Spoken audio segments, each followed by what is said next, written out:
The love story never said.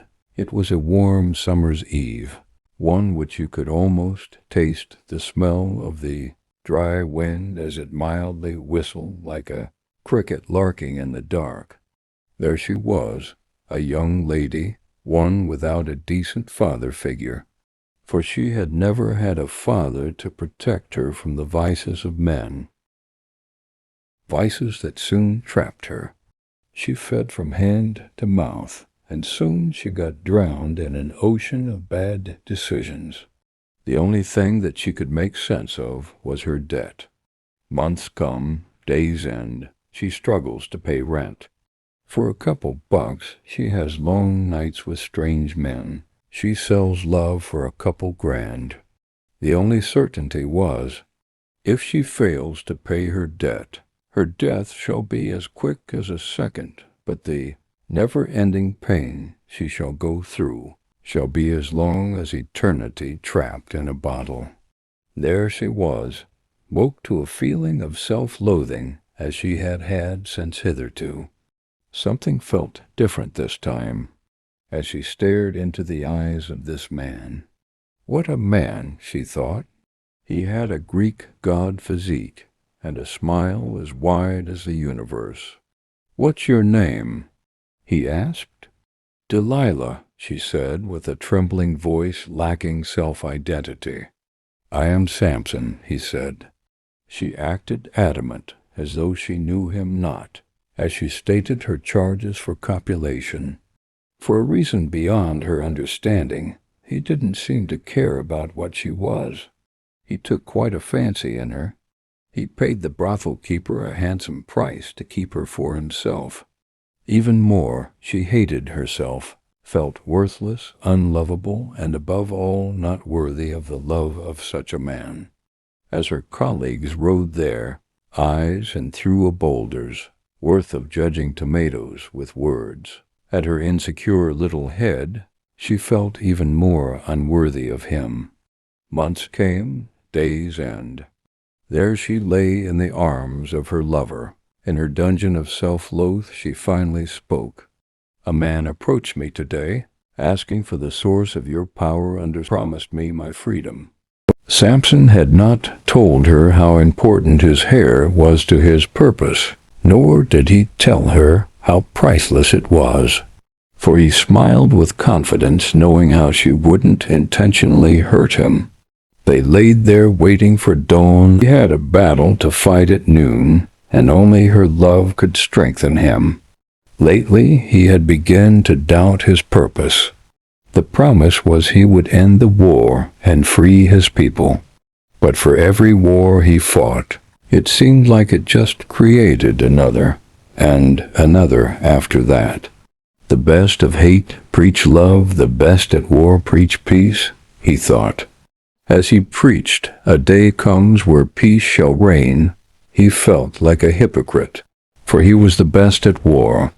He had taken more lives than 100 battalion of soldiers had done combined. He was often a cocky man, but this time he spoke. An aura of doubt surrounded him, one which scared her. His words left her thinking, "Is this the last time I shall see him? Would his enemies overpower him this time?" She begged him not to go to war as he walked out the door. She knew he must, and she was being selfish, but she didn't care. She couldn't lose the only person that saw the human in her. A few hours spent, however, it seemed like forever. She cried as she lay awake in bed, all hoping the worst wouldn't come to be. On the 5th day of his departure, she sat at her balcony, waiting for him or alas a proof of life. She looked to the north keenly as a figure approached from a distance. It was covered in rag-like clothes. As its face divulged, she was filled with joy. "Samson!" she screamed. She ran to embrace him. Something felt different about him, but it didn't matter to her. He was home at last. As they entered the house, he asked for a strong drink. He spoke as though he wanted to die.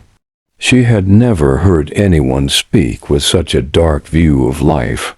He spoke as though nothing mattered, as though he had nothing to lose and nothing to gain. Earlier that day he had tried to kill himself. However, his strength prevailed. The rope had not enough force to strangle him. When he was drunk and wasted in wine, he asked, "Did you say a man asked what my Achilles heel was for your freedom?" "Yes," she said. Tell him it is my hair," Samson muttered. Delilah knew not what to do.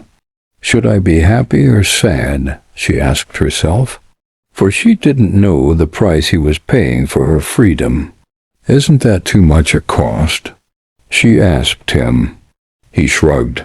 I can take them, he said with pride. She believed him. Why wouldn't she? She has seen him take down a whole army, fight a lion and win. She sent a message seeking to meet the man who approached her, for he had not told her his name. When they met, she said, I'll tell you, but give me your word that you'll spare his life. He did, and she told him, it's his hair. The man shrugged. What use is this information to us, if we can't get close to him? It was far spent, and the meeting wasn't worth much to the man which up until this moment she didn't know was the prince. He was a fairly young man with an averagely built body. He had 5 other brothers striving vigorously to be king. The only way to be king is to please their father. A better way was than destroying the man that threatens their existence as a kingdom. Delilah stumbled home, as happy as a lark glad that no harm shall come to Samson, yet sad, for she had missed a chance to her freedom. There she laid in bed like a koala, unwilling to move when she heard footsteps. She looked. It was Samson. She gave him a roundup of the meeting. By the time she was done, Samson was on his 6th keg of wine. He mumbled in arrogance, cut my hair, and called to them, I shall still take them down. She protested a little, then she went ahead. She herself was drunk. The night passed before the realization of the consequence was fully divulged. There she was free, debt-free, at least in the conventional sense.